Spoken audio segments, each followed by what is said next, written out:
తెరాస ప్రభుత్వం వ్యవసాయ రంగానికి పెద్దపీట వేస్తోందని వ్యవసాయ శాఖ మంత్రి పోచారం శ్రీనివాసరెడ్డి పేర్కొన్నారు. వ్యవసాయ యాంత్రీకరణ పథకంలో భాగంగా వరంగల్ గ్రామీణ జిల్లా కలెక్టర్ కార్యాలయంలో పరకాల నియోజకవర్గం రైతులకు ట్రాక్టర్లు, రోటవేటర్లు పంపిణీ చేశారు. పెట్టుబడి తగ్గించి పంట దిగుబడి పెంచేందుకు వ్యవసాయ శాఖ కృషి చేస్తోందని తెలిపారు.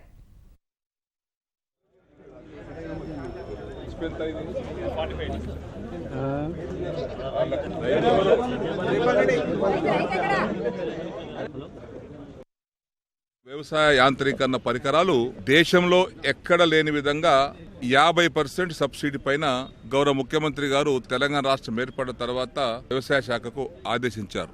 ఈ సంవత్సరం రాష్ట్ర వ్యాప్తంగా కూడా 300 కోట్ల రూపాయల పైచిలుకు డబ్బుతో సబ్సిడీ ఇచ్చి రాష్ట్రంలో ఒక 3000 పైచిలుకు ట్రాక్టర్లు, పెద్ద ట్రాక్టర్లు, ఒక 900 పైచిలుకు ట్రాక్టర్లు, చిన్న ట్రాక్టర్లు ఇవ్వాలని రాష్ట్ర వ్యాప్తంగా కొత్త జిల్లాలు ఏర్పడిన తర్వాత జిల్లాల వారీగా అలాట్మెంట్ చేశాం.